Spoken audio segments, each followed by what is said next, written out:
Bismillahirrahmanirrahim. Assalamualaikum warahmatullahi wabarakatuh.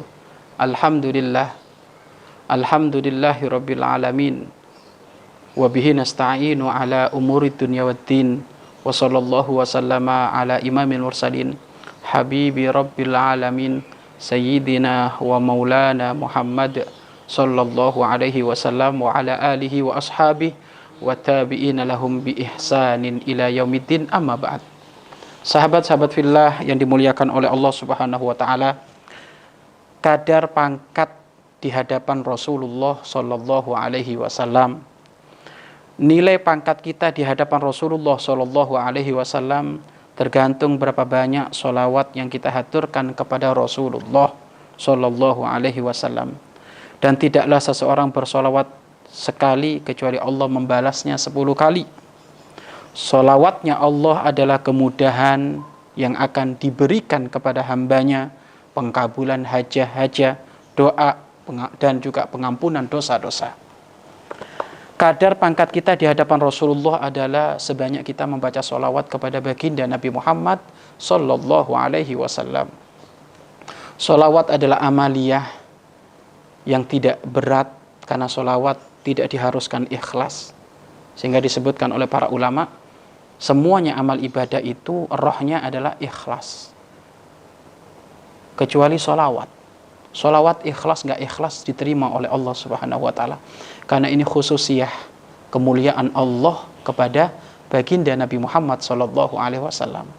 Sebanyak bibirmu berbasah-basahan membaca sholawat kepada Rasulullah, maka hal itu pula lah yang menjadikan kadar kualitasmu di dalam mendekatkan diri kepada Rasulullah sallallahu alaihi wasallam. Dan tanda jika engkau selalu bersolawat kepada Nabi Muhammad sallallahu alaihi wasallam, maka hatimu senantiasa dengan Rasulullah. Kalau sudah hatimu senantiasa dengan Rasulullah, maka segala kebaikan akan menyertaimu, karena muara kebaikan itu bersumber dari baginda Nabi Muhammad sallallahu alaihi wasallam. Selain daripada keutamaan solawat, kapan membaca solawat satu maka Allah akan membalas 10 kali solawat, maka ini adalah keutamaan yang sangat puncak. 1 kali solawat yang kita baca kepada Nabi Muhammad dibalas oleh Allah 10 kali solawat. Dan tentu solawatnya Allah kepada kita adalah bermacam-macam pengkabulan doa. Mungkin yang sakit, barokahnya solawat bisa dikasih sembuh oleh Allah. Yang lagi jatuh usahanya, bangkrut, baca sholawat 1 kali, Allah memberi sholawat kepada dia 10 kali, maka bisa jadi dia dibangkitkan dalam urusan usahanya.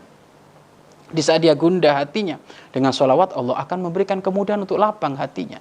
Maka sholawat ini pengkabulan doa, pengampunan dosa-dosa, pemberian kemudahan-kemudahan dalam urusan ini. Maka semuanya kuncinya adalah sholawat. Sudah. Perbanyak sholawat. Andai kan kita belum menemukan kekhusyuan sholawat, gak apa-apa sudah. Sholawat dulu. Sholawat.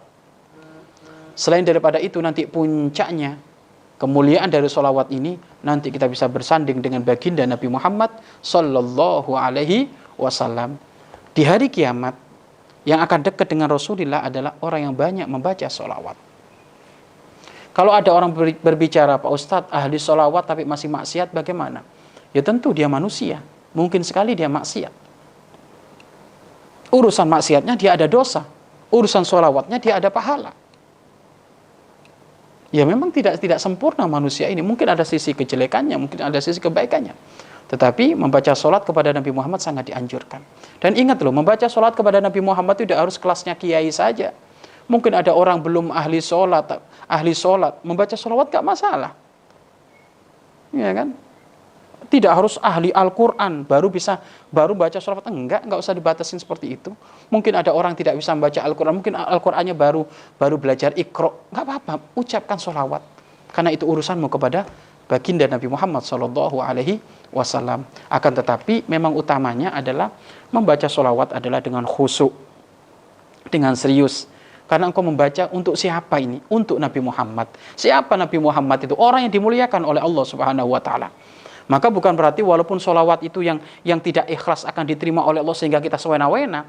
Maksudnya apa? Itu kan minimalnya. Nggak ikhlas itu diterima. Loh, kita harus belajar ikhlas dong. Dan juga harus ada adab, ada akhlak. Baca sholawat kepada Rasulullah jangan sampai dijadikan hal-hal yang tidak beradab, gitu loh. Makanya dalam melantunkan sholawat pun harus yang benar. Jangan sampai sholawat ini Masya Allah nadanya nada nggak karu-karuan. Kadang sholawat pakai lagunya adalah membuka aurat, ternyata diganti saat itu diambil lagunya, ya kan, nadanya diambil, akhirnya dipakai sholawatan. Hati-hati. Bisa jadi itu masuk wilayah merendahkan sholawatnya Rasulullah Sallallahu Alaihi Wasallam. Harus dengan adab. Boleh pakai nada, nggak masalah. Nada itu membantu untuk mudah menghafal. Memang kita nggak konsentrasi kepada nadanya, enggak. Hakikatnya kita konsentrasi kepada sholawat kepada Rasulullah. Tapi pemula ini masih butuh pingin nada, namun nadanya yang benar. Jangan lagu-lagu tarlingan, dangdutan akhirnya ditempelkan kepada sholawat. Jangan, itu meremehkan Rasulullah Sallallahu Alaihi Wasallam. Sudah gini saja, nama orang tuamu disebut, dengan lantunan lagu, tak taunya lagunya itu lagu nggak karu-karuan. Orang buka aurat, orang melakukan kemaksiatan. Bagaimana engkau kalau melihat nama orang tuamu dibuat mainan-mainan kayak gitu? Maka tentu engkau akan marah. Lalu bagaimana dengan nama baginda Nabi Muhammad Sallallahu Alaihi Wasallam? Maka kalau ada orang yang membuat mainan-mainan seperti itu, menunjukkan hatinya nggak ada cinta kepada Rasulullah Sallallahu Alaihi Wasallam. Pemirsa yang dimuliakan oleh Allah Subhanahu Wa Taala, saat ini kita berada di bulan Rabiul Awal. Ayo perbanyak sholawat. Perbanyak sholawat, minimal sehari 300 kali, untung-untung lebih daripada itu sudah minimal.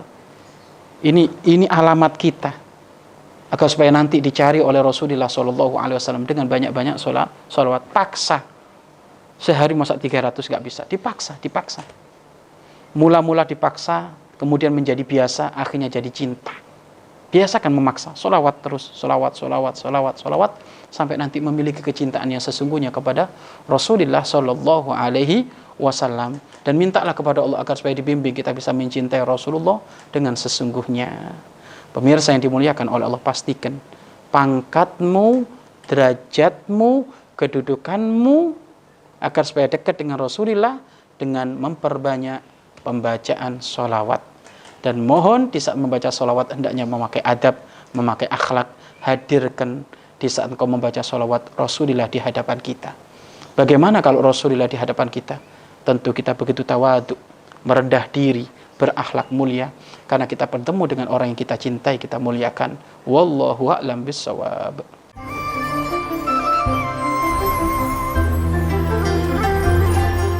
Sahabat Al-Bahjah TV, setelah menyaksikan video ini, jangan lupa bersolawat kepada baginda Nabi Muhammad. Shollu ala Nabi Muhammad. Allahumma sholli alaihi wa ala alihi wa sahbihi.